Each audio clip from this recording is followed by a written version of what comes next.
comedian and actress. I mean, this is a entertainment-based show today.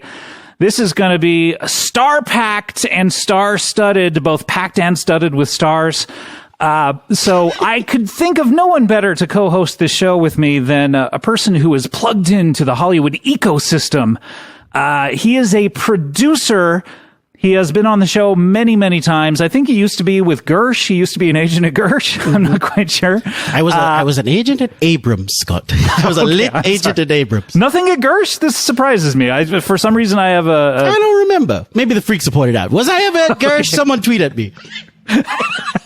But he, of course, is a producer at Whisper Studios. He is also my co-host in the We've Got to Stop Talking TMNT on CBB podcast. Please welcome back to the show, Sprague the Whisperer. Hello, Sprague. Oh, Scotty. Hold on. Scott. All right, I'm locked in. Okay, you're locked into your character. Yeah. I'm locked in. All right, so Scott, now, it's so good to see you, my man. How have you been, Scotty? I've been really good. It's, we haven't seen each other in a bit of time. I feel like we took a big break after the last TMNT episode. And we stopped the record on that episode and we hit it. We did not say a word. We got up from where we were sitting. we turned around, faced opposite directions, almost like we were in a gunfight. Exactly. We might have had a Hamilton Burr situation happening, but instead we walked out opposite doors, got into our convertibles, and just drove into the sunset. Just drove away. I left Whisper Studios. I went back to my place. I said, I shall quarantine with Sprague no longer. It was a Hamilton Burr situation because it was cold. Icy cold. It was too cold. But you know what, Scott? There's no love lost, of course, Scott. I love you. You're my best friend. I think when you say no love lost, it actually has a bad connotation. Not what I mean is that ultimately, no love was lost. The love is still there, Scott. Okay, fantastic. Well, I of course love you. I don't say that enough to my guests. I love you, Scott. It feels good to say. To be honest, are you laughing when we say that? I love you. It's because I'm giddy. I got to say, Scott. So a few things since we haven't talked in a while. Let's catch up. Let's catch up. Scott just clapped above his head here like he was doing like the walk like a Egyptian dance or something. But you know that I'm very inspired by previous guest Susanna Hoffs.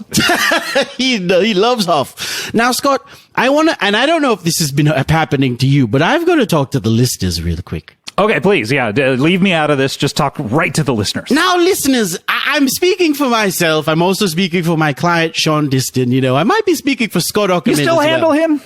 I still handle him. He's sort of, I got to say, he's right there on the edge. I might be getting rid of this He's guy either soon. on the cusp of greatness or of being dropped as a client. Absolutely go either dropped way as for a him. client and forgotten. Now, Scott, let me just say to the fans, guys, I know Ninja Turtles are cool, but like my Twitter is just like people being like, hey, check out this turtle. Check out this. Anytime Not even a Ninja Turtle? Not even a Ninja Turtle, Scott. Sometimes it's just like, yo, this turtle gave birth in the San Diego Zoo. Check it out. Do you want to do a podcast about it? It's like, you guys, it feels like a threat at a certain point, Scott. I don't know how you feel about it. Welcome to 12 years of that for me, based on the band U2, the band REM. Anything Wayne Gretzky related. It's freaking me out, Scott. Fish. It's like somebody spray painted a turtle on the side of a building and it has nothing to do with the Ninja Turtles, but you've got to link me and my client Shaun Diston to it and say, question mark, what are you going to do? I go to sleep. What are you going to do? The fans want to know what you're going to do. I don't know. Yes, there's a turtle eating some cabbage. What do you want me to do? Do a whole podcast? I wake up. The worst idea. It's not, Scott, but I wake up with a cold sweat in the middle of the night. Just like, what am I supposed to do? There's so much turtle content. You guys, hey, look, you know, if a new book comes out or a new comic or something, okay, maybe hit me up with that. Sure, a new movie? Yeah, what if that were to come out? Oh, man, we would mobilize. But if like an old clip of Jack Palance mentioning liking turtles or something, you don't have to send me that. I don't know what I'm doing with that. You know, I love where did you do that? On the Oscars? In between those one-arm push-ups? Honestly, that was just me trying to think of a random specific, but I could see someone sending me that and me looking at it for a long time and being like, See, okay, if there was a clip of Jack Palance actually talking about the Ninja Turtles, please send us those. send me that. I will do a pod about it. I will do a whole pod. That is our promise to the listeners. If We you will find me do a one Jack for that. Palance, even talking about, you know what, talking about any kind of turtle, I will do a podcast about it. I don't know if I can rope Scott to do it, but we've got to get the Jack Palance turtle. But look, what I'm saying is to the fans, Palance cast. the Palance cast. Maybe Why we don't watch we City just go through? Slickers. Yeah, maybe we just watch. We don't even do a podcast about it. We just watch. We City just watch Slickers. City Slickers. All right, and we deal. don't do. Okay, all right. We do watch City Slickers, and we'll just have a good time, make popcorn and stuff. Who replaced him in City Slickers 2? Or no one did? I think he. So in City Slickers 2, he's in God, it. if only I had like a movie nerd, An guest expert, on like the if there was show. some movie expert nerd, a guy, you know. But here's what I think happens, Scott. I believe he's alive when they made City Slickers 2. He dies, but then he plays his own brother, Scott.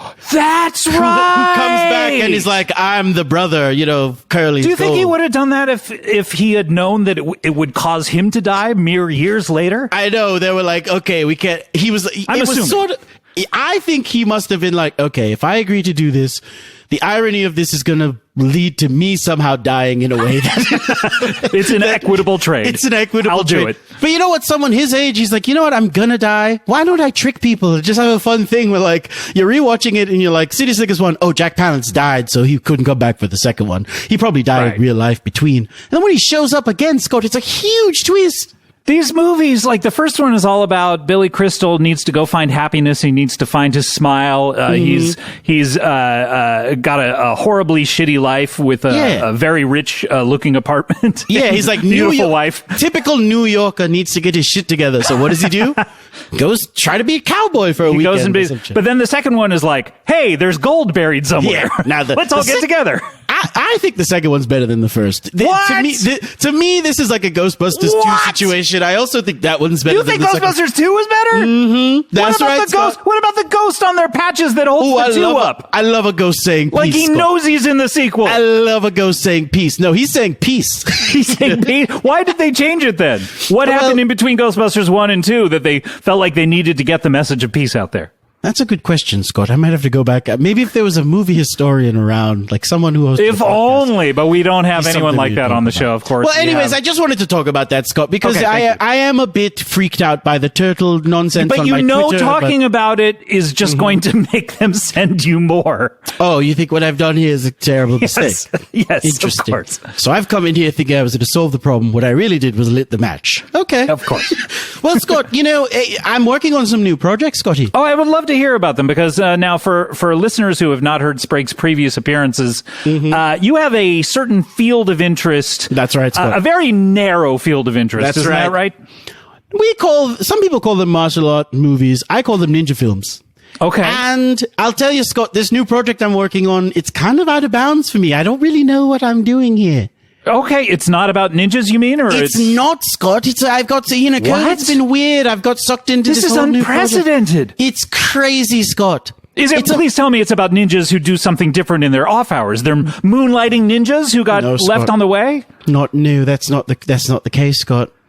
I'm rebooting a little known show from the 1990s called Out of This World, Scott. Out of This World. I think I remember it. It was a sitcom. It was a right? sitcom. Now, let me sing you a little song, Scott. Okay. Would you like to swing on a star? Whoa, carry moonbeams home in a jar. Whoa, and be better off than you are. Oh, or would you rather go to Earth? That's the beginning of the theme. Thank you song, for that. Oh, okay. Thanks for explaining it. I just thought that I thought we'd switched topics and you were singing. me a No, song. no, that was just the beginning. An earthling's a creature who's plain as can be. He's not as unique as you or me. His body comes in lots of different shapes. They say his relatives were chimps and apes, but if you'd like to take... Okay, hold on, Scott. I feel like you started way too I high. fell apart. And you're reassessing your... I fell apart. Hold on. I started way too high. Here we go. They say their relatives are chimps, but if you'd like to take my now advice- you start go even higher. But if you like to take my advice, Oh, this is like a Barry Gibb situation where suddenly you unlock a voice that you had no idea you had access to. Better off on Wow, Scott, I almost passed out there. Amazing. Wait, what is this show called? It's called Out of This You World, really Scott. are passing it. It's called. Get some air. Get some air. It's called Out of This World, Scott, and Out it's a of This little known sitcom about a girl named Evie whose father is an alien voiced by Burt Reynolds. Burt Reynolds? Really? That's right, Scott. It was an uncredited role because Burt Reynolds was doing a favor for the producer. So she would open up a crystal next to her bed, and Burt Reynolds would show up and be like, "Hey there, daughter, how are you?" Wait, we would see Burt Reynolds? His actual, like, You would just gum-chewing hear, face? No, you would just hear his voice. Oh, You okay. would just hear his voice. And he would be like, "Daughter, what's going on?" She's like, "It's my 15th birthday, and I just got the power to freeze time." She's an alien who could freeze time. Oh, okay. This makes okay. Yeah. I was She's gonna say half alien. that doesn't really happen to most of us on our 15th. No. She's half alien, Scott. Right, right now, one of our guests is putting her Their fingers together. as in like two dicks touching. What It is is this like- show? It is, Scott. She wants to talk so bad, but I'm not going to let her because we haven't. It's not about two dicks touching, Scott. To me, it's one of the most. It's one of the most brilliant ideas. Look, we're bringing back every idea, Scott. Sure, of course, yeah. and to me- there are, as the immortal Bard once said, there are no new ideas under the sun. He said that. Something like that. I feel like he took that shit from somebody else, Scott. Sting, maybe. Scott, it's funny to me because it's interesting that you don't know about this show, Scott. You've never heard of it? Well, I have heard of it, but I believe that I was in college probably when it premiered, and so I was not watching a lot of TV at the time.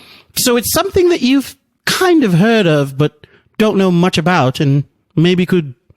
I don't know, Okay, now you're just angling for another show here. I don't know. It's just one of those things, Scott. I brought it up. You seem interested in it. Look. Okay. Yeah, It's like, sure. Look, Sure. Let's do it. What do you want to do? There's How many episodes are there? We somehow squeezed 12 Turtles episodes out. There's quite a bit, Scott, and I would say, I don't know. We might have to take a look at that. But if it is something where we kind of feel like, Are you short for the on rent? Why do you need me to do another show? I don't know. It just feels like to me for the next few weeks, if it keeps coming up, it might be something we. I don't know. I don't know that it's ever going to come up. We'll see if any of our other You guests don't bring it think up. Out of this world? Well, you better not bring Lauren Lapkus on. I'll tell you that much. Okay. You know Lauren Lapkus? Yeah, she was raised by TV, Scott.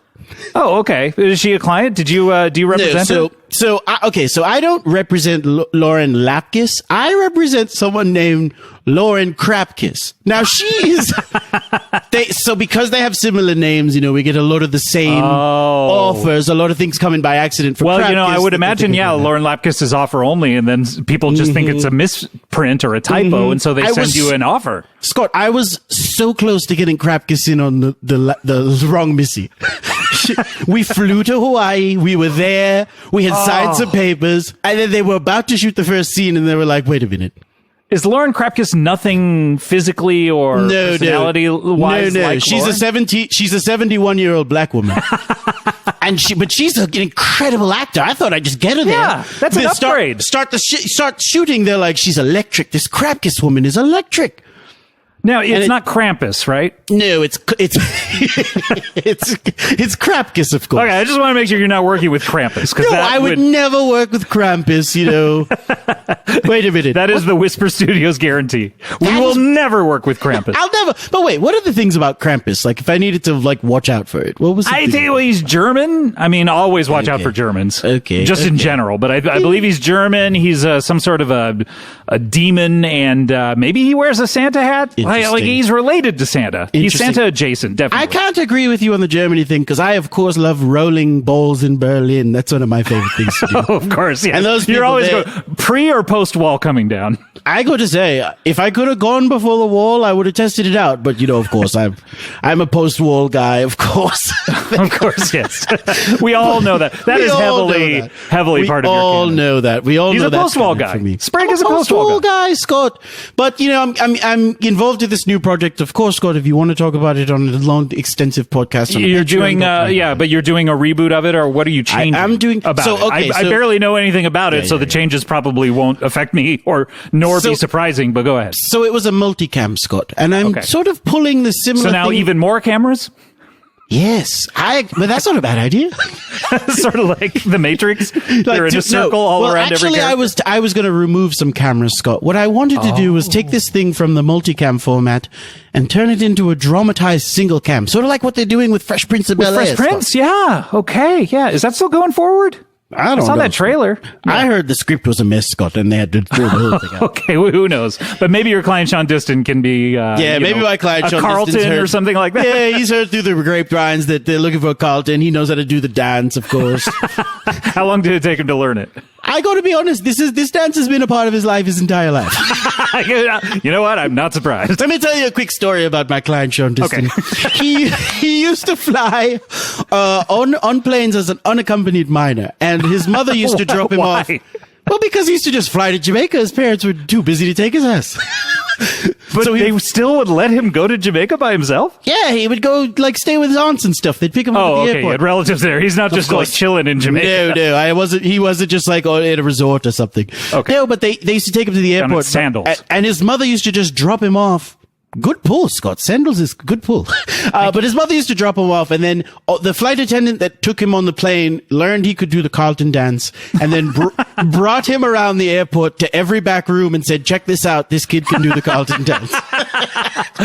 So you did it, or your client did it? This kid. My client Shaun Distin, of course, did it, but I think you're talking about a different time that you did the Carlton dance. I know how to do the Carlton dance because he taught me. Right. Oh, okay. Now, was he wearing a similar outfit to Carlton, or no? Isn't it like some sort of bow tie and a sweater? If I remember the story, he looked a bit more like Urkel, and then one of the people said that, and then he instantly did a Steve Urkel. He's willing to please. But what were we talking about? I don't know, but you were talking about what you were going to change. Yes, of course. So we're making it a single cam, Scott, and it's going to be very dramatic. Oh. Now, in the show, of course, she could stop time by putting her fingers together. That's what the fingers together is. The fingers together thing is. So is this like a Saved by the Bell stopping time kind of thing? A little bit. She didn't talk to the audience. I think he would just say freeze or something. Gosh, if only we had some. If only we had some. He would do a timeout. He would do a timeout. That just came to me. From our next. That just came to me without any assistance from any of the freaks in the chat here. Yeah, so it's going to be a gritty single cam. And what I want is when she stops time, Scott, it's always to stop a horrific accident from happening. Of course, in the opening credits, a paint bucket was going to fall on our uncle's head. His name's Bino, and he's funny as hell. But she would stop time and I guess push him out of the way or something, and then they would just fall on the ground. I think it would be great if she, I don't know, tried to stop 9/11 or something. Okay. So this takes place in the past, or she puts her fingers together, realizes if she walks backwards, she can go backwards through time, and so she walks as far back as 20 years ago. This is why I got to get you abreast of this, Scott, because you're right. Bring me in on this. Once I fill you in and I bring you in, Scott, I mean the ideas start flowing. The whole thing, That's brilliant. You and I, we have this chemistry. I love it. So she puts her fingers together. She walks backwards. She walks backwards in time to 9/11. Yes. And she and what does she do? She probably warns someone. How do you stop? Well, here's the thing though, is she's got to make sure that she walks backwards toward the Twin Towers, because otherwise once she gets to the Twin Towers, what is she going to do? She's got to walk up the stairs, which is forwards. Unless she walks backwards up the stairs, maybe she takes the elevator. That's what she does. So she's standing still in place. Good, Scott. This solves all of our problems. She cannot move in the elevator, right? She can't move in the elevator. I think it's when they face the goddess. This is the premise. Power of the premise. Promise of the premise. See, I feel like a lot of people are listening right now and they're like, I have no idea what these guys are talking about. What is all this stuff? I think that's the show in general. No matter what week they listen. But I think what you're hearing is the jazz of two creators, Scott, just coming up with something brilliant. It's almost like good jazz, which, as we know, is like bad other music. Yeah. I've never heard that before, Scott. Well, this is exciting. I want to be in on this. Maybe I'll can't wait, Scott. Yeah, I'll sequester with you back at Whisper Studios. And, we may have to watch 4 seasons of a television show, Scott. Maybe we should do this at the 4 seasons. 4 seasons and a 4 seasons. I like this, Scott. 4 seasons and a 4 seasons and a movie. So we'll switch over to Community after that. I think that's a good idea. At the 6 seasons. This is a great idea. I'm glad we've got another project. I'll tell you why, Scott. I just missed you. I just miss you, buddy. We have just that special thing going on, and so we have the thing where, like, in the movie Avatar, you put your like braid in someone's back and you link up. You know what I mean? Was it the back? I thought it was the butt. Gosh, if only we had someone here. If only, but we don't. So let's not even talk about it. Look, damn it. Sprague, we need to get to our guest of honor. Is that okay? I'm sure you have other things going on, but I can't wait. Maybe a future client here, Scott. Oh, yeah. Okay. Well, this is exciting. She has never been on the show before. She is a wonderful stand-up comedian. She is a correspondent on The Daily Show with Trevor Noah, and she currently is in a great animated series on Fox on Sunday nights called The Great North. Please welcome, first time on the show, Dulcé Sloan. Hello, friends. Woo! Hello, friend. Dulce. How are you? Hello. So nice to meet you. You're using your hand to wave now instead of putting your fingers together. Listen, I remembered that show because I love that show. So it was like the girl's name was like Evie or something. Mm-hmm. She was like Bink, and then time would stop. Even I know her name is Evie. Just Right. because Sprague just said it. But. Yeah, Right. But like, I love that show. There was like, I just looked it up. Apparently there were 6 seasons of it. So. 6 seasons and a movie. Wow, it's almost like we can't stop talking about it. Let's get Dulcé in this. What do you want to play in it? Do you want to play Evie? Who do you want to play? Ooh. Now, bear in mind, we made the mistake when we were doing the Turtle Show of attaching Christian Brune to our Turtle reboot, and we had to figure out a way. And we finally just decided he was going to be that. What was he going to be? He was going to be Krang's body. We'll cast someone else for the stomach. We had a good backdoor for it, but I think Dulcé, to be honest, I think you could be Evie if we were to do this thing over. I don't know how you feel about being an alien who has magical powers. I'd be down for it. Usually I get cast as the mom. So it'd be really nice to play, a 15-year-old girl. I mean, I'm built about the same that I was when I was 15, so it works. Did EV stand for something like electric vehicle or? Great question. It's EVIE. EVIE? Yes. Okay. Like an Eve nickname, kind of so like that could stand for something as well. Electric vehicle in energy. Or, well, it's like a fun, maybe it's like a nickname off of Eve, where it's like, like a Bobby or a Billy or kind of. It could be, but I guess sometimes I see something like that, like Alf, for instance. A lot of people don't know that stands for alien I'd like to fuck. I don't know if that's what it stands for. I'm pretty sure it does. I think it's alien life form. To be honest, I've always heard it's alien life form, but now I got to re-examine the show. Alien I'd like to fuck. Interesting. Sure. He's too little to fuck, though. He is too little. He's like, that's fucked. That's like, nothing is too little to fuck. Okay, so we're cutting that out. You know what? It's been so nice meeting you. I don't mean young. I mean short. You finna get me canceled, and I just got on. You are not finna take me out with you, Scott Aukerman. Okay, you're not coming down with me. Dulcé, let's talk about you instead of aliens. Although I think I love aliens, but I do not plan to fornicate with them. What about Third Rock from the Sun? There's some good-looking aliens in there. You got Joseph Gordon-Levitt, just hit record Joe. He was I like the squinty-eyed guy. That's French Stewart, of course, our good friend French Stewart. I say good friend because he was on the Comedy Bang Bang TV show on a day that I wasn't there. That's a great question. I'm a big fan of his. Where is French Stewart? You're right. Where is French Stewart? These are the questions that we need to be All signs point to France. That's all I have to say. I mean, it's like he wants us to find him. It's a clue. Was that his stage name? Was that a real name? I don't know. That is a good question. Is his real name French Stewart? Is that something you're looking up, Sprague, because you're looking up the side? Or? You're damn right I'm looking it up. Because if his name is French, if there's not a brother named like Italian or something, I'm going to be real annoyed. His name is Milton French Stewart. I think after 9/11, he should have been called Threedom Stewart. Don't you think? Yeah, Scott. That's inappropriate, Scott. Inappropriate or hacky? Hacky, it's hacky. Yeah, one or the other. Yeah. Listen, I'm not here all the time. I can say it's hacky. I don't know. But your fans might cancel me. I don't know. No. They love anyone I bring on. Of course, whenever you're on for your first episode, we have to tape your last episode. It's a lot like paying rent. We do your first episode, last episode. So after this one ends, I need you to stay on the Zoom, and you'll have to tape your next one. So I hope that's I gotta do a whole nother one of these? Yeah, and it's the one where we say goodbye to each other. Mm-hmm. So because you can do as many as you want in between, but we need your last one immediately after you tape your first one.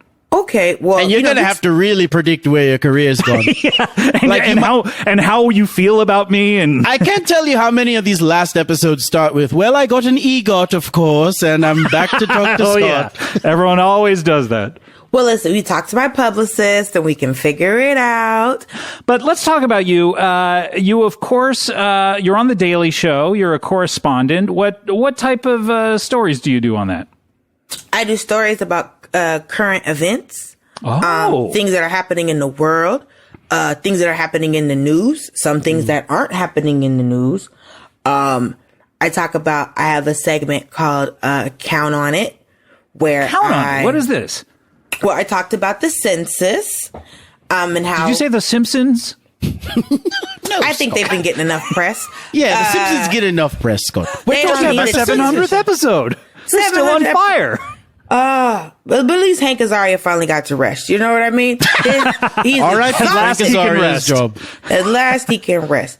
No, like the Count on It. It was about the census, and it was especially how Black people and other people of color should take the census. Yes, it's very important. I mean, if they come around knocking on your door, a lot of people don't want to take it because they're like, they don't trust it. But it's very important because then the federal government can allocate money towards you. Or figure out ways to not allocate money towards you. Yes. So they have fun things that they like to do. I found out, I believe the term is called imputation, if that's right. It's some kind of form of that word. But basically, say they come to your door, yes, okay, and you do not answer, because I'm not answering my door because I don't know you. So what they do is they assume that whoever is living in that home is in the same demographic of everyone else around them. So I live in a predominantly white neighborhood. So if I don't answer my door, if I don't do the census, then they say that a white man lives here. This is terrible. Here's what I think they should do. Because personally, I'm never going to answer my door if it's a stranger. True. Some weirdo out there that I've never seen before. No. I don't know, you're not opening my door. But what if the census takers drove around in like something akin to like an ice cream truck that had like either a census song or some sort of speaker saying, "Don't be afraid, open your doors, we're the census, I'm not a stranger." Sounds like a setup. Scott, I would immediately open fire at that. We're not going to jail you. Scott, as a proud Black man, Scott, I would say, get out of my neighborhood. Oh yeah, Scott, we haven't talked about this. But what people don't know is that the census people won't come to your house if you mail the census back. Yes. Wait, what do you mean? So if you mail it back, they're like, "Oh, we got this on lock. We don't need this." The only reason they come to your house is because they didn't get the paper back. Well, a lot of people are afraid to send it back because they think that suddenly they'll be tracked or they'll... There is actually federal legislation that says whatever information is on the census cannot be shared with the government, which I thought was suspicious because the census is done by the government. And why wouldn't the government tell the government what the government is doing? Yeah, you're sending it to the government. They're not going to look at it when they open it? Well, they can't, like, if you're like... Say you have like a cousin who's been doing some unsavory things. Okay. Sprague, you relate to this. Here we go. We're talking about my cousin Franklin. This dude, he doesn't fuck around. Okay, Shaun, first of all, stop. I don't know who Shaun is, but for me... Yeah, you're getting confused. His client is Shaun. My client's name is Shaun. My name is Sprague. Regardless of the name, stop draw snitching, right? So what I'll need y'all to do is in post, I need you to beep the name. Just go beep. My cousin, beep, like, just don't. Okay. Mm-hmm. Yeah, we'll definitely do that. You know what? I go to snitch on Franklin. This guy has been TPing my house, I'll say. It's personal. It's just personal. He's my cousin. This time it's personal. This time it's personal. And he's my cousin. I'll tell you what. I don't, fuck, all cops are bastards, okay? But if the neighborhood could rally and just maybe help me with the TP. Wait, I thought ACAB stood for all cops aren't bastards. Scott, Jesus Christ. Scott, why would they make a phrase for that? I don't know. That's crazy, Scott. Look, Dulce, one thing you have to know about Sprague is he's a total fucking snitch. When I was living with him during quarantine, the cops constantly coming over. He was calling them on my ass if there was any noise after 10 p.m. Here's the way I see it. I call the cops to make them fucking tired. I call them 20 times a day, send them to like the place where nothing's going on, and these guys are like, you know what, I'm gonna go home. I know there's real shit to get to, but I'm driving around. They get tuckered out by 7 p.m. I mean, honestly, Sprague, I was confused that you were calling them in the first place. Also, I thought ACAB meant all cats are beautiful. So it should. It absolutely should. So I didn't know. Can I ask you a question? Sure. When you started working at The Daily Show, was it one of those things where you were like, oh shit, like there's a new level to everything that I had not learned? Or was it more just like, I was kind of already woke? Well, this was the funky part about being a correspondent, right? Is that all of the big stuff Trevor Noah is going to talk about. So he's covered it. That's his job. That's what he do. You can all skip day. the first 5 pages of the newspaper usually. You're never going to be covering that. That's all him. I'm the one with your special interest story sitting up, holding a cat at a adoption place going, come get this animal. She needs to be adopted. The Daily Show is doing stories on cat adoptions. They should be. Everywhere should be doing stories on cat adoptions. They're beautiful. They're beautiful creatures. They get bad press all the time. And there's a lot Do you of have a cat, Dulce? I have 2 cats at my mama's house. Ooh. Okay. Yeah. I would, if I had cats, I'd keep them elsewhere as well. I'm allergic, so they got to be somewhere else for me. Yeah. Well, there goes me and Sprague ever being together. Yes, I have 2 kitty cats. Wait. Was there, you said you're not going to get together with Sprague the Whisperer? He's allergic to cats. Hold on. So that's just, I thought, Sprague, you had an opening. And you just, I thought you didn't we were even hitting it register that she moved on from you. I thought we were hitting it off. I was going to, the cat thing. This bites me in the ass a lot, I got to say. The second I mention I'm allergic to cats, most women are just like, thank you, next, Yeah. It's strange that women would rather be with cats than with a great, wonderful snitch like Sprague the Whisperer. It's kind of hard to imagine. People really like dogs, and I'm not a fan. So You're not a fan. What do I didn't used to like dogs until I got one. What do you not like about dogs? It's a lot. Yeah. What, They're the picking up the lot. poop or the just their whole energy level? Well, I am technically afraid of dogs. Oh, okay. Yeah, I used to be as well. Because I was chased by a dog when I was a newspaper boy. I used to be out there in the afternoons on my bicycle delivering the Orange County Register. When in And, 1956? When were you delivering This story just newspaper? really went back a few generations. I was on my bicycle and I was for the They don't have bicycles anymore? But yeah, you call it a bike, The my kid man. delivered papers. Like, Oh, is your I'm so father sorry. I also the didn't turn into milkman? bike. I was a newspaper boy delivering papers. It's not like I was wearing a newsy cap saying extra, extra out on a street corner. Honestly, extra! Newspaper still hired newspaper boys! I thought there was TV stuff. Yeah. Oh no! People like me were actually. I had a special bag for it, a canvas bag that went around my handlebars, and I would bicycle around the neighborhood throwing papers at porches. And I was chased by a very large dog, and it made me very frightened of dogs for a long time. Yeah, and I had people sick dogs on me, so... Really? Wait, why would they sick dogs on someone as sweet as you? Racism. Oh, that's the answer to a lot of those types of questions. It's pretty fucked up. Sometimes you're like, "Whoa, what's going to be the fun, quirky answer here? There's something going on. You have a fun story?" No, it's kind of just fucked up. It's just racism. Dulce, I got to ask you about the Great North because I'm a big fan of this show. Oh, thank you. Of course. Oh, you have. Oh, yes. There's Honeybee herself. Your character I is love Honeybee. that design. That's so tight. I helped design it. Oh, you did? Really? What parts of it did you help design with? Hair. Okay, good. There's also a flower. There's a flower in the hair. Was that your choice as well? No, I didn't know she had a flower in her hair, so we did the first table read, and I saw the cutout of her, and I was like, "Oh, they put a flower in her hair," because I have a flower in my afro and my headshot. So they put the flower in her hair. I love that you got to design the hair, because to me, it tells me a little story of these white animators in the room being like, all right, let's design this character. Here we go. We draw the character. Here we go. Perfect. Oh, the hair. What do we do here? Right. And so, shit. You know what? Let's call Dulcé and make sure we get signed off on this, because we can't look like shit. You know, I think that's really fun. They checked in with you on that. But the show is it's sort of in the Bob's Burgers universe in a way. I mean, it's the same people that do Bob's Burgers. Same people that do, same animation studio. The Molyneux sisters, who are hilarious people. They're great. They write it. My friend Kevin Sesha, it got him off the streets because he's a writer on it. He was living upstairs for a while. Yeah. And so upstairs in your house is the streets? Well, yeah, I live on a street. Yeah, of course. And you live on a street, or do you live on these streets? I don't live on these streets. He's not. Look, when we talk about these streets, Scott's not really going to know what we're talking about. He doesn't. I mean, he don't know what he's saying. Homie to homie over here. He don't know. Wait, about these are you talking south of Franklin? No. I don't know anything over there. but he was staying at my house for a while, and apparently he had sex in my jacuzzi before I did. That's a rude. So much of this man's business. Tough. Shots fired. You might as well move. Yeah, I don't know. I mean, you hope shots weren't fired. That was your jacuzzi. No, I'm afraid he did. But so he was at my house for a while. But I'm so glad that he is a writer on the show, and it's a great show. Tell us a little bit about it. I love the show. So my character Honeybee,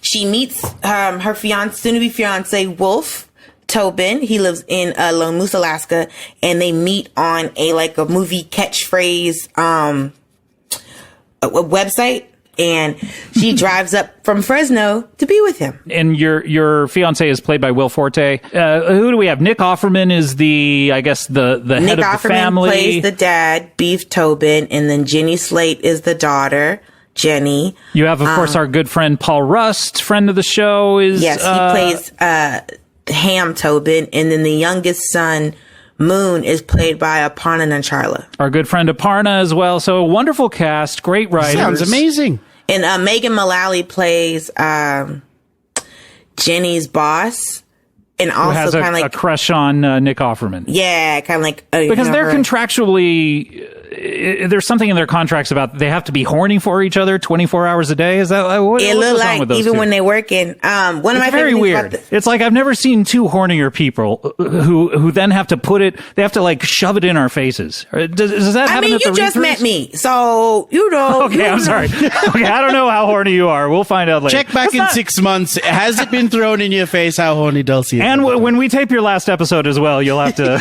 tell me how horny you are. There's horny, and then there's in heat. And your girl, always in heat, baby boy. Mm-hmm. Well, you're also a great stand-up comedian. You really run the gamut of wonderful jobs. Correspondent, stand-up comedian, voiceover actress. Dulcé Sloan is on the show.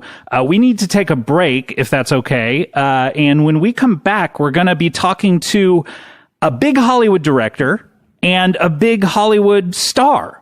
And not to say that neither of you are neither of those things, but Sprague, you really leaned into the big part of that, as though there weren't anyone big on the show before. You're talking to some working people here. I mean, Dulcé's on the Daily Show. That's a huge show, Scott. That's a huge show, but you're like a working class snitch, and so I can't. You know what, Dulcé? You gave this guy the cosign to call me a snitch, and I'm not liking it. Listen, then change your actions. I didn't think he would hit it so hard, friend. That was not my intent. It's okay. I did not come with malfeasance. I was not trying to come, to divide the family. You're right. You know what? I am a snitch. I deserve it. You can call me a snitch all you want. But look, we have to take a break. When we come back, we're going to have the Hollywood director, Hollywood actor. We will be right back with more Sprague the Whisperer, more Dulcé Sloan. We'll be right back with more Comedy Bang Bang after this. Comedy Bang Bang, we are back. We have Sprague the Whisperer here, of course, of Whisper Studios, which essentially is a cave. I got tired of that cave life. That's mainly one of the reasons that I left. I abandoned the cave as well. We're reforming somewhere on the Sony lot. Yeah, I can't do the cave shit anymore. No, not the Sony lot. I can't get there every day. It's a long drive, but we're going to have to do it, Scott. I'm sorry. Dulcé Sloan here from the Great North on Sundays on Fox. I still hear. And The Daily Show, which, as far as I'm concerned, it's only on 4 days a week. Shouldn't it be the 4 days a week show or what? Yeah, it's kind of confusing. it comes on every day that it comes on.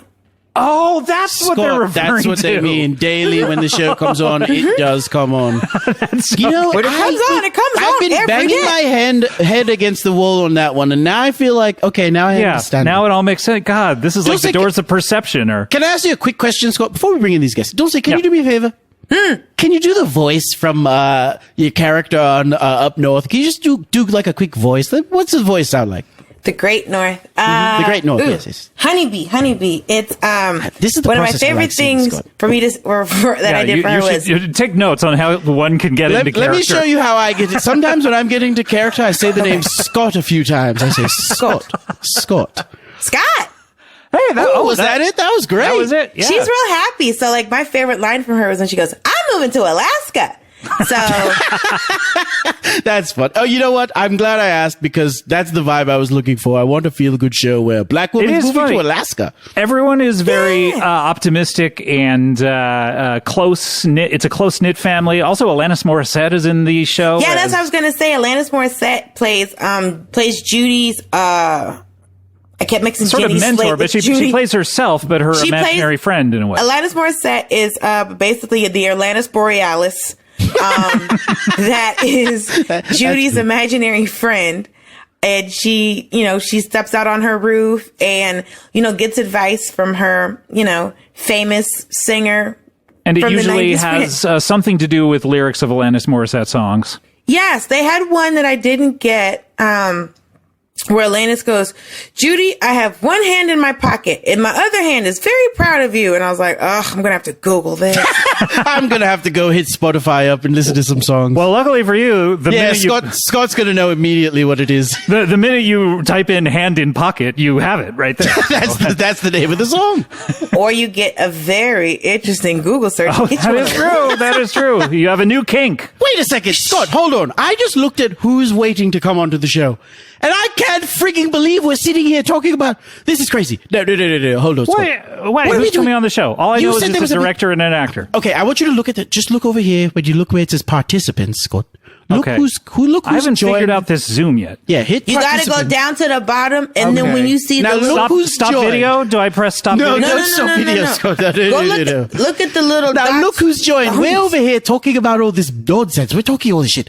We got to introduce this guy. He is... Look, everyone knows just who he is just by looking at him. He spread his arms at the Oscars and declared himself the king of the world in a move that was definitely not self-centered, and we all loved and thought more of him rather than less of him. He is the director of such films as Terminator 2 Judgment Day, where they created the technology of morphing. And Aliens, and of course, we all know Aliens. He made Aliens. He made The Abyss, a lot of A movies, including Avatar, which is we have some sequels coming out soon. God, please welcome to the show, James Cameron. Scott, hello. Wow. Scott. Oh my God, the gravitas. Scott. The electricity of a Scott hello. I can't believe that. This is incredible. I'm very excited to be on the show, Scott. Oh my God. I've been listening, and everything you've been talking about is right in my wheelhouse. What's been in your wheelhouse, James? Out of This World. You know about it. James, I'm rebooting this thing. This is a show that touched on all of my themes. I make films about aliens and about people who use time to solve problems in unorthodox ways. Well, and when I say we, Sprague and I are doing this together. Yeah. We need to attach a director. I don't know if you're free.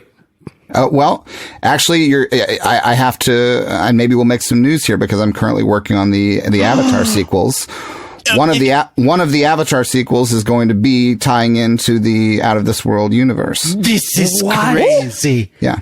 Because this is insane. The Na'vi I actually named them the Na'vi as a tribute to Evie. So Evie will meet the Na'vi. It was there from all along. Whoa. Yeah. Can I ask? Incredible. Can I ask about the unobtainium? Yeah. Great People question. weren't able to very obtain hard to that. get. Very hard to get. Can I ask if the unobtainium, the naming of this, yes, in the creative process, was this like a 4:30 on a Friday decision?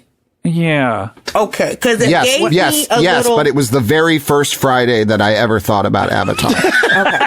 It wasn't part of... Why wasn't the planet called First Draftium?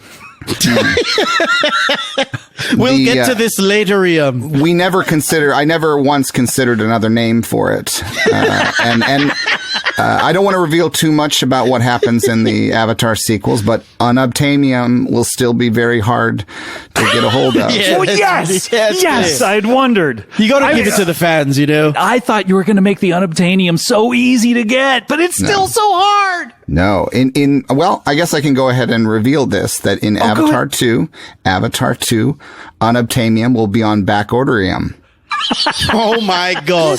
This is huge. That's the plot. This is crazy. It's on backordium. Can I say, Mr. Cameron, why come here today? Are you just dropping bombs about the sequels? Like, I'm so why glad are you making news on this show? Why Comedy Bang Bang? Why not hit up Deadline? They love making news. Why don't you go to WTF? People make news on that show. It's a victory lap. We're hitting up every show that we can. Who's this? Yes, this is Jake Sully. The main you brought character. Jake Sully with you? Yes. From the Avatar movies? The real Jake Sully. I'm the star of Avatar. Scott, you said I was an actor from a movie. That's not true. Not true. What are you? You're a character from a movie? The biggest movie star of all time. I guess so. Is this the boy that get put in the pod and he almost died? I'm the thing that comes out of the pod. A perfectly photorealistic American blue CGI alien. Wait, that's not a Snapchat filter? No. He's real. Hold on. I'm freaking out. Okay, so you occupied the body, right? Did you colonize from within? Because it sounds like you colonized from within. This sounds like some Get Out shit. Hey, get out. You got Get Outed. He gets in. He gets in. Jake Sully gets in. Did you think of calling Avatar Gets In? That's so bad. None of my ideas were ever considered otherwise. That is one thing that you should know about me is if you have a lot of questions about whether or not I had any doubt in any aspect of anything. Questions. The answer is for sure. Everything that we have experienced about Avatar, that was the way it should have been and was always. There was never any. Wow, that's crazy that you work that way. Because I do a lot of rewrites, James. You don't do that at all. No, occasionally I will tell other people if I'm working on something, if I'm producing something and someone else is writing something, I'll say, you need to rewrite this. But that's the most rewriting I ever do. And you need to get it to the way I've always imagined it and will always, just get it to yours. You're a fascinating guy, Mr. Cameron. Can I call you Mr. Cameron? You can call me Jim. Oh, Jim. Wow, that's Jim. That's very personal. And if we get real fun together, then you can start calling me Jimmy. Oh, okay. But I'm not going to, I won't sign off on that yet. Well, will you let us know when that happens? Will you give us like some sort of a wink or a nod? Or no, I'll tell you. You'll know. Wow. Oh, okay. So there's no Jimmy wink about it. Yeah, but right now we're at Jim. Okay, Jim. I came here to gloat because Avatar is now the #1 movie of all time. Biggest movie of all time. We reclaimed the crown.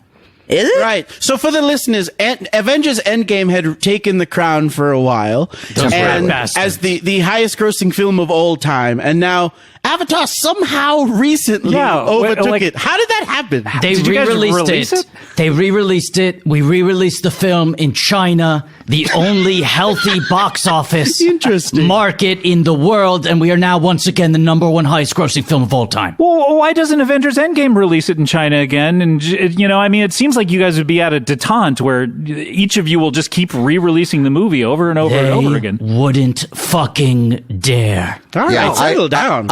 I can't speak to their motives. But my assumption is the reason they won't do that is because they're cowards. Who? Captain America or Marvel? All of them. Marvel. Yeah. Okay. Wow. Avatar, worldwide lifetime gross, 2,833,679,794. Avengers Endgame, 2,797,501,328. A pittance. Wow. Can I get straight on who you are exactly? Yeah. I haven't wanted to ask too many questions about it to puncture I'm reality. having trouble. So what's happening here? So you are a CGI character, of course. Correct. Now, Yes. you were created for the movie. Did you gain sentience in that way? Like, what Absolutely. exactly- James Cameron always changes the game. I And did so such a good job making the movie that he is real. people were not exaggerating when they said Yes. it was the greatest special effects movie of all time because it Yes. created life. Yes. American life. Yeah, you're not Sam Worthington then? Is that No, his name? You're- fuck him. He would. He was a stand-in. He was he essentially served as a glorified body double. Yes. And what I did is I became a real life digital Geppetto.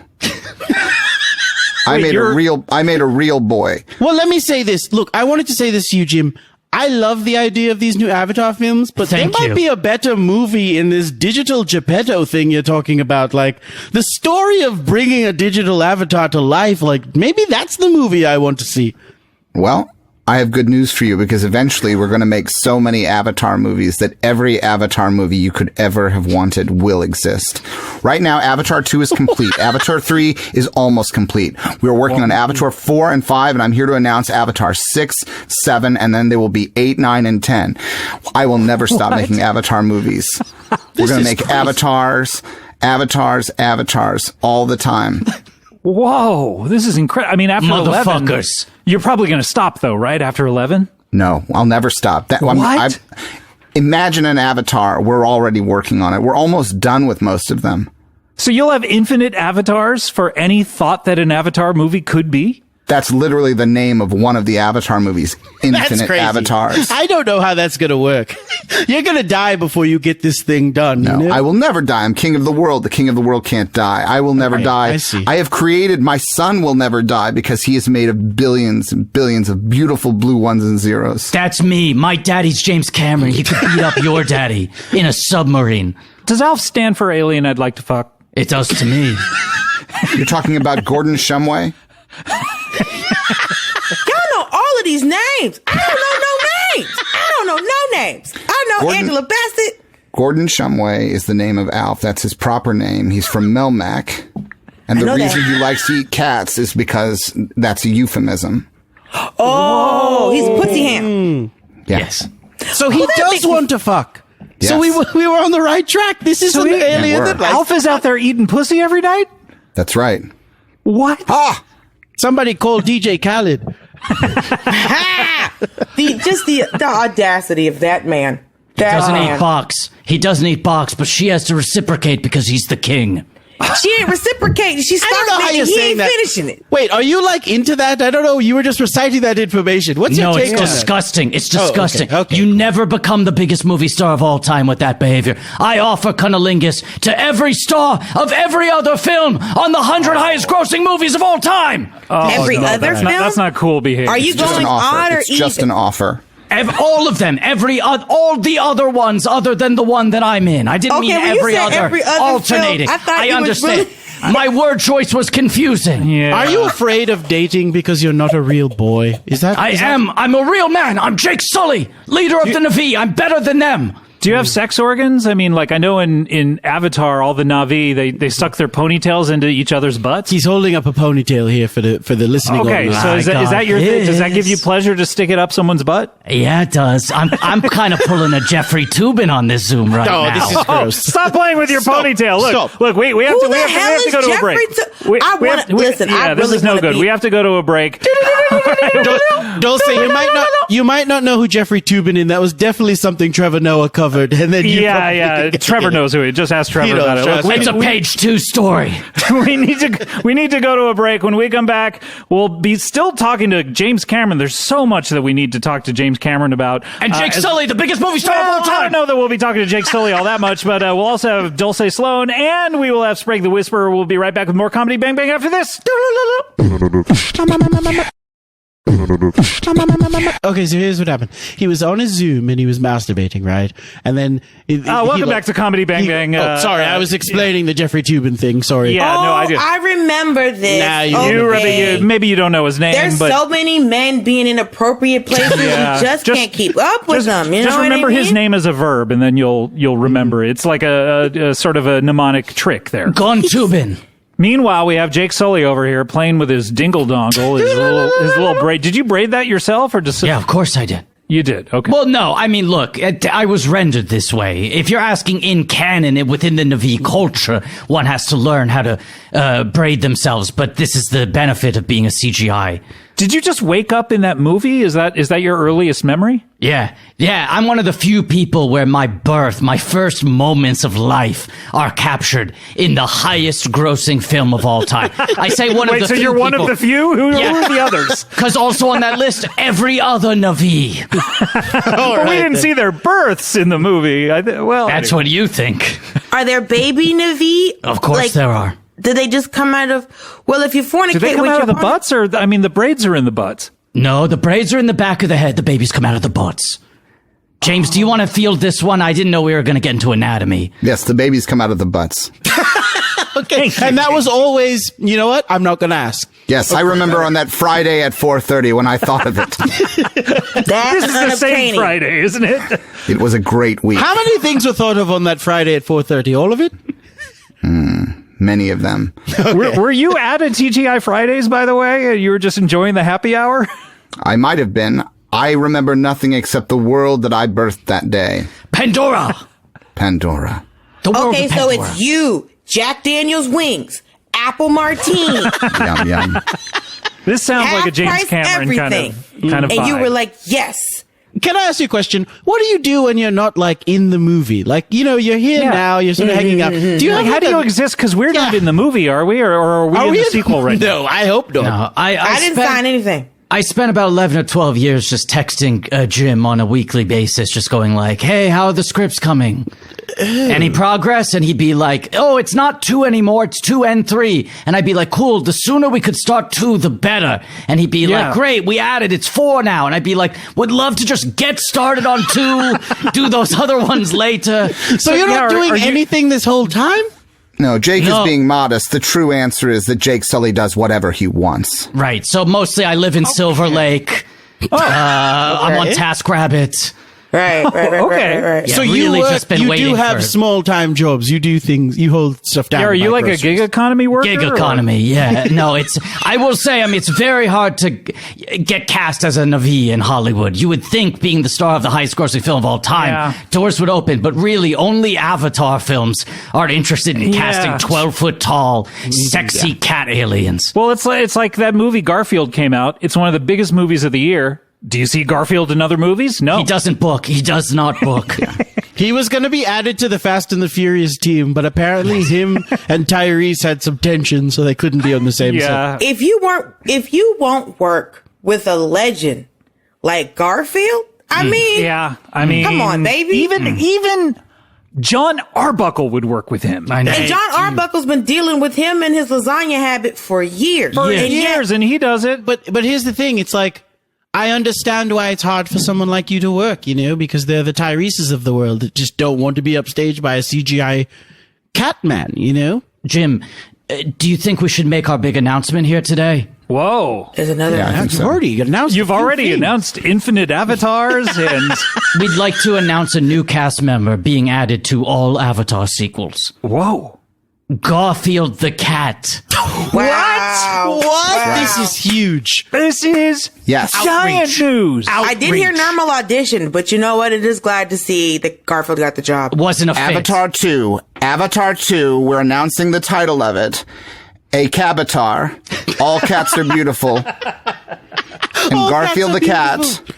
Garfield the cat will be joining the Avatar universe. This is incredible. As what? Is he a Na'vi? Is he going to be blue? I mean, he's got those wonderful orange stripes.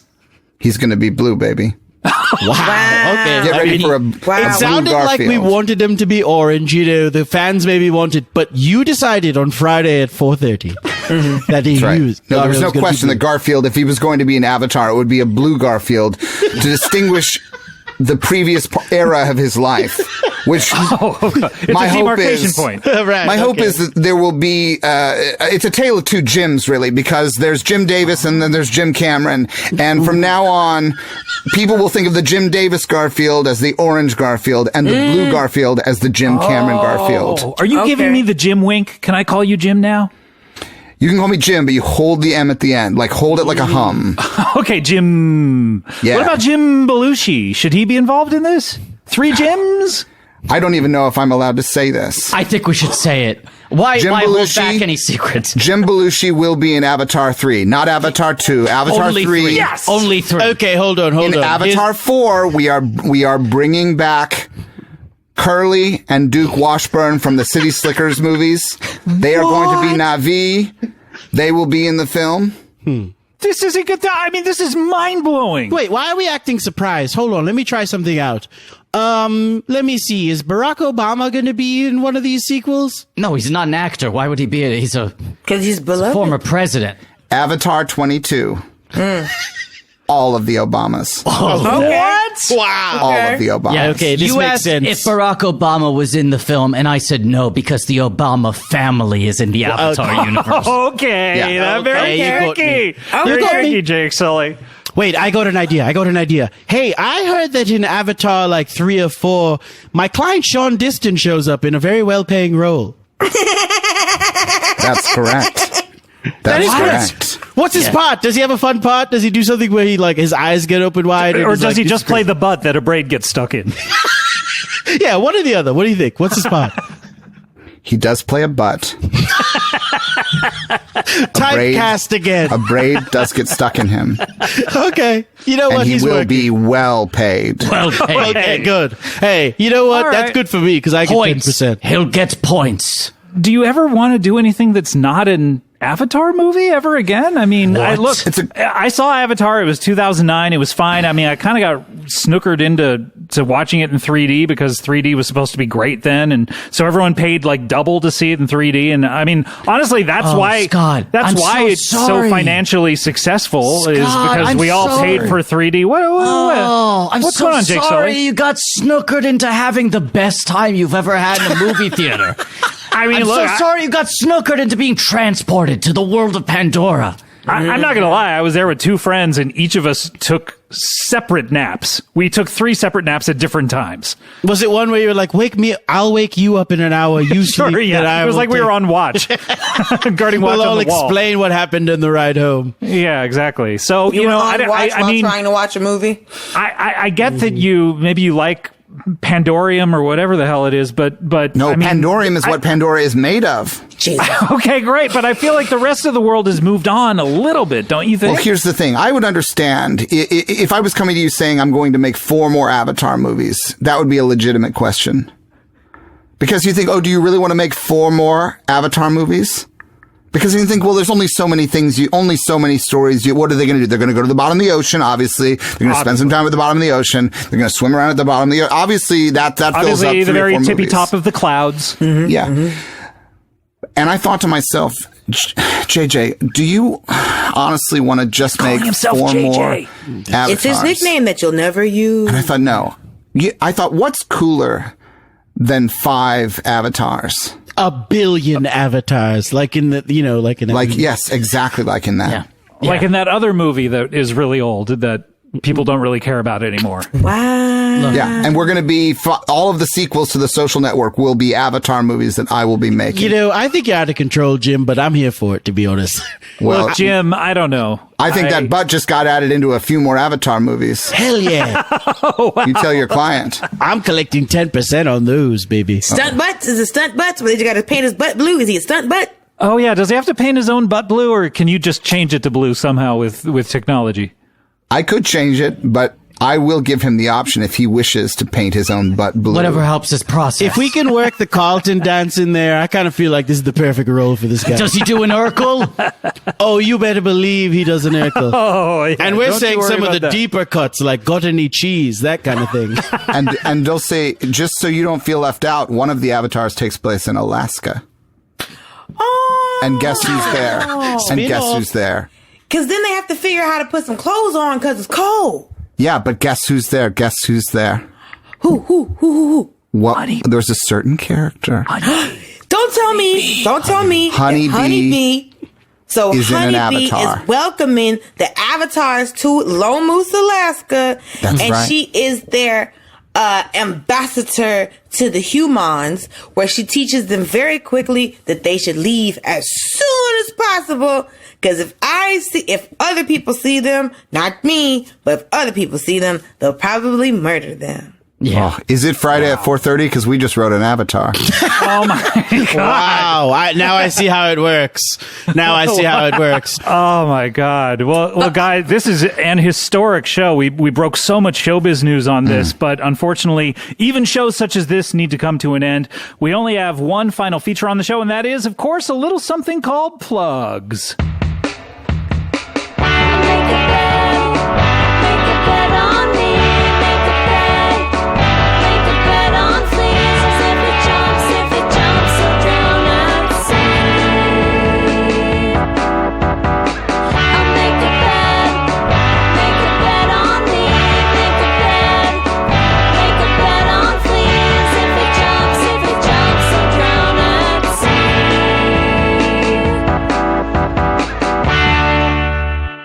Okay, that was Bet on Fleas by Acid Family. You know, I mean, a few weeks back I said, hey, why do all these plug songs, the lyrics are always about plugs? And then people started sending songs that were plug songs, but they weren't about plugs. Now I feel like people have segued into just sending me album tracks from their albums, and they want to get played on the show.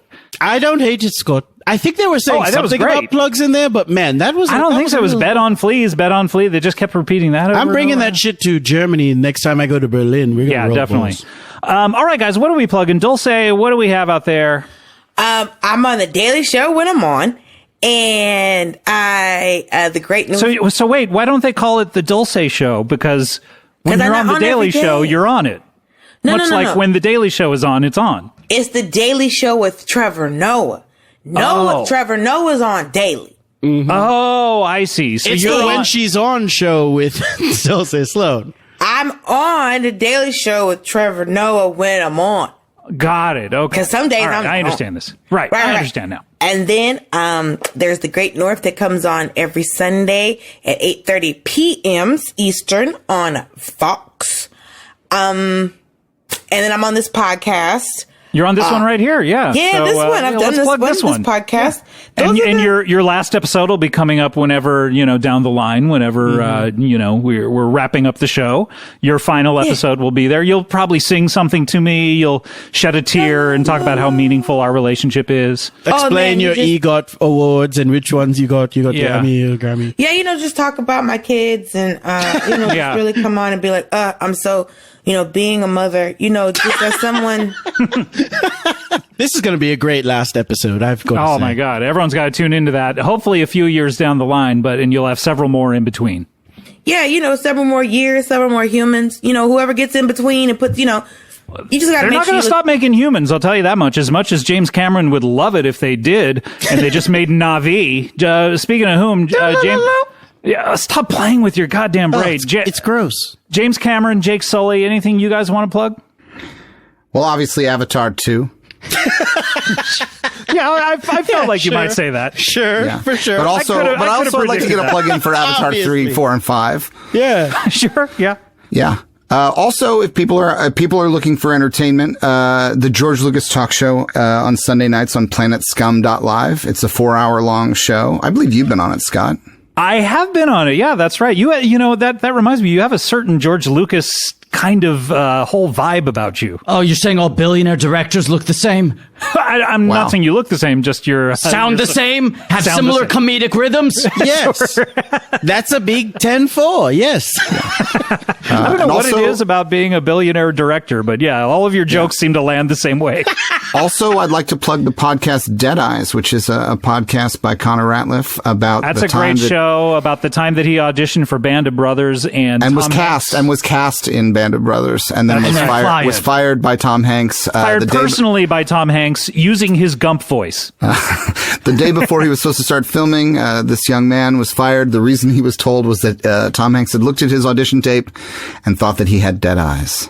That's right. And Tom Hanks told him that while on the big piano, jumping around from key to key. Isn't that right? I'm not familiar with the details of it, but it's a heck of a podcast. By the way, that story is what inspired JJ to use CGI to create his own Na'vi race so he could create actors who had the most alive eyes ever. Since the Polar Express. Yes. Perfect motion captured eyes. I mean, Tom Hanks, alive eye thyself in the Polar Express. You know what I'm saying? Like, does that ever come up on Dead Eyes? Oh, stay tuned. You go to take down Polar Express, huh? All right. Y'all gonna talk about how creepy that movie look? Cause that movie creepy. Oh, I do want to promote a podcast. There is a podcast called Wow Rude with Madison Shepard and Danielle Perez. They are very good friends of mine. They are wonderful women of color in Los Angeles. And my name comes up quite frequently because they're my best friends. Okay, so they're telling stories about you, or they're just, they're really here to get the tea, set the tea, whether it's hot, whether it's cold, whether it's high, it's low, capital, lowercase. So Wow Rude, is that what the show is? Wow Rude, yes. Wow Rude, all right. You can get that anywhere the podcasts are sold. And, anywhere the podcasts are sold, batteries not included. You will need a batteries not included, by the way. That's something I've never seen, Sprague. All right, we have You've never seen batteries not included? Never seen it, yeah. And it has a little asterisk. One of the only movies to have an asterisk other than 61, maybe? 61. Yeah, I think 61 has it, and it's just those two. And 61 makes sense because it's about the amount of home runs someone hit. Is that right? Something like that. But in any case, one of our guests is sitting there, like, going through the, the Rolodex in his brain. I'm going to look it up. Sprague, do you have anything you want to plug here? I mean, you have so much going on. Of course, I've got the reboot of Out of This World coming up. Of course, we've got a lot of rewrites to do. Maybe I'll figure out a new version of the song. Dulcé, you're involved. And, of course, you can check out my client's Patreon at patreon.com/Distin. There, of course, me and your Ninja Turtles podcast.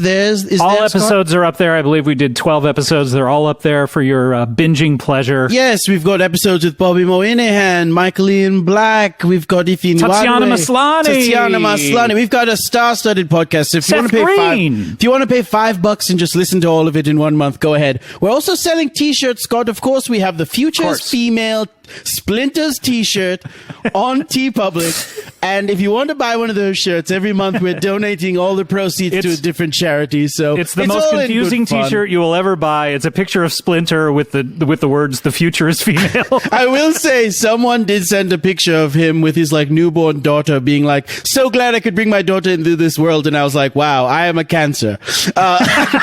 So yes, if you buy a Splinter T-shirt, we're donating all the money to charity, and you can follow my client Shaun Diston online to see where he donates it. So the Splinter isn't giving you like a Lola bunny.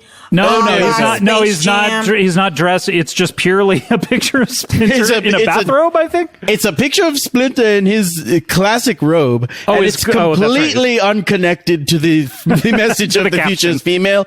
But there's something so intriguing about the shirt; it's sweeping the nation. We've actually sold over 1,000 of them, so they're in America. So buy them, and that's all I've got to plug for right now. Incredible. Well, I have nothing to plug other than this podcast, and of course, Threedom, which is the podcast that I do with Paul F. Tompkins and Lauren Lapkus, not Lauren Krapkus. That is a different podcast. You can get those on Thursdays. Subscribe to that. That's more Paul and Lauren and I having fun and telling stories and playing games. All right, let's close up the old plug. Excuse me. Uh-oh. Oh, I didn't think you had some things to plug. I didn't think you had anything to plug. You're a fake. You're not like human or anything. Well, I have some things to plug. Okay. King. I beg your pardon. And it better not be a braid because that's gross. Yeah. It's not a braid, is it? I would like to plug Avatar 2. Okay. All right. Avatar 3, 4, 5, 6. Sure. Got that out of the way. You just want to say you're braid, don't you? As a CGI character who considers my billionaire director father to be a comedic sidekick, I really love what they're doing on the George Lucas talk show. Okay. We already plugged that. We've like this. God, I had such a good dismount going. I'll say something else. This CGI guy sucks. Most of these movie podcasts out there make the same jokes that you did. Who remembers Avatar? No one cares anymore. There's one movie podcast out there that did an episode on Avatar that was really positive, and everyone else on the internet uses it to clown on them. But Blank Check with Griffin and David did a pro Avatar episode, and people are still like, why do you listen to those guys' opinions? They like Avatar. Clearly they're easy lays. I think they're smart and open-minded. Do they ever talk about 61 asterisk, like in their Barry Pepper season? No, that would be for a Billy Crystal season. Forget Paris and 61. And I have one last thing I want to plug here. Let me just look at my list. Oh, yes. I'd like to plug my braid into someone else's braid. Make babies clown. Okay, let's close up the old plug bag. All right. When you see something open, get a rope up and start to twist. Then you find that you're getting a little eye mist. You think you're crying and you know what to do. Get up in there and do what you do. You gotta Open up the plug bag. open it up. Open up the plug bag. Make sure it's not closed. Open up the plug bag. Make sure you got oxygen. And don't mess around with it. Make sure you don't mess around. Don't mess around. You make sure you don't mess around. Don't mess around. Don't mess around. Don't mess around. Don't mess around. Don't mess around. Don't mess around. Don't mess around. And don't mess around. Don't mess around. Don't mess around. Open that shit.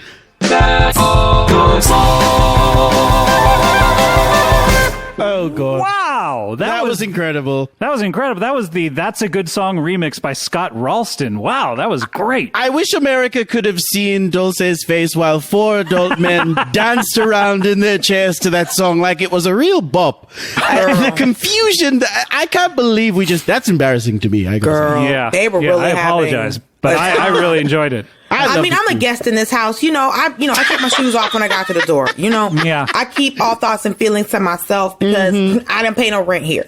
You know what I mean? You don't want to be There's also disrespectful. whores in this house. There's some hoes in this house, Scott. You know what? We haven't taken ecstasy I yet, don't want to Scott. hold y'all. It's just runs through you just to hear a man quote. Wow.